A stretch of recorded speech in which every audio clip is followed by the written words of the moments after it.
போகுது இந்த இந்த கூட்டணி ஒரு மதசார்பற்ற ஒரு கூட்டணி. இன்றைக்கு இந்தியாவை உற்று நோக்கக்கூடிய பல திட்டங்களை மக்களால் வரவேற்றத்தக்க ஒன்னில்ல தம்பி. இல்லத்தரசிங்கிற ஒரு திட்டம் போது 2026 200க்கும் மேற்பட்ட சீட்டுகளோட வெற்றி பெற்று மீண்டும் தமிழகத்துடைய முதலமைச்சர் மு.க.ஸ்டாலின் அவர்கள் அமர்வார். முதல் முறை நீங்க ரெட்டலையில இருந்து ஜெயிச்சீங்க. ஆமா, அந்த ரெட்டலை எதிர்த்து நீங்க டிஎம்கே. ஆமா, அந்த ரெட்டலை எம்ஜிஆரும் ஜெயலலிதா அம்மாவும் உருவாக்கி வளர்த்த ஒரு ரெட்டலை. இது ஒத்த இலை. இது மொத்தமா அடமானம் போன பாஜக கிட்ட அடிமாட்டு விலைக்கு போன ஒரு ஒத்த இலை. அதனால அது வெற்றி பெறதுக்கு வாய்ப்பே கிடையாது. அதனால இந்த முறை நான் வெற்றி சின்னம் உதயசூரியன் சின்னத்துல நிக்கிறேன். ஏன்னா எடப்பாடி அவர்கள் இந்த முக்குளத்தூர் சமுதாயத்துக்கு செய்த துரோகங்கள், அந்த அடிப்படையில தான் நம்ம அந்த கட்சியை விட்டு வெளியில வந்தோம். அதே மாதிரி மற்ற சமூக மக்களை உதாசீனப்படுத்தி அவர் செயல்படுத்த நினைத்த 10.5 போன்ற விஷயங்களை எதிர்த்து தான் நம்ம இது இந்த கூட்டணிக்கு நம்ம வந்தோம். அதையும் தாண்டி மதசார்பற்ற ஒரு கூட்டணி, மதத்தை வைத்து அரசியல் செய்ய நினைக்கக்கூடிய ஒரு கூட்டத்தை எதிர்க்க வேண்டிய ஒரு காலகட்டத்தில் நம்ம இங்க இருக்கோம். ஒரு பாசிச சித்தாந்தத்தோடு தமிழகத்துக்குள்ளே ஏதாவது ஒரு முகத்துல இது ஏடிஎம்கே மாதிரியான கட்சிகளை கபாலிகரம் செய்து மோடி RSS சித்தாந்தங்கள் தமிழ்நாட்டுக்குள்ள வந்துவிடக் கூடாது என்பதற்காகத்தான் கடந்த பாராளுமன்ற தேர்தலிலே நாங்கள் அந்த இயக்கத்திற்காக திராவிட முன்னேற்ற கழகத்தை ஆதரித்து நாங்கள் பிரச்சாரம் செய்தோம்.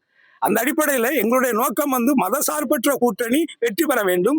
எந்த ரூபத்திலும் பாசிச சித்தாந்தங்கள் RSS சித்தாந்தங்கள் தமிழகத்திலே ஊடுருவிடக் கூடாது. அதுவும் இது போன்ற சிவகங்கை மண் போன்ற ஒரு தியாக மண்ணுக்குள்ளே இந்திய சுதந்திர போராட்ட காலகட்டத்திலே சுபாஷ் சந்திர போஸ் அவர்கள் INA ஆரம்பித்து வெள்ளையனை எதிர்த்து சண்டை போட தயாராக இருந்த நேபாள வழியாக உள்ளே நுழைந்த பொழுது இதே RSS உருவாக்கிய வீர சர்க்காருடைய குழுக்கள் தான் அதுக்கு தடையாக இருந்து வெள்ளையர்களோடு கூட்டு சதி செய்தார்கள். வெள்ளையர்களோடு கூட்டு சதி செய்த ஒரு கூட்டம் இன்றைக்கு நாட்டை ஆண்டு கொண்டிருக்கிறது. அதுவும் எங்களுடைய மன்னர்கள், எங்களது முன்னோர்கள் முத்துவடுகநாதர் முதற்கொண்டு வீரபாண்டிய மருது சகோதரர்கள் முதற்கொண்டு உயிர் தியாகம் செய்த ஒரு மண் சிவகங்கை மண்.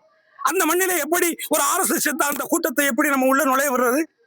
ஆகவே வரக்கூடிய இந்த 26 தேர்தலிலே மாண்புமிகு முதலமைச்சர் எண்ணற்ற நலத்திட்டங்களை இன்றைக்கு அறிவிச்சிருக்காங்க. தேர்தல் அறிக்கையில 524 அறிக்கைகள் வாக்குறுதிகளை கொடுத்திருக்காங்க.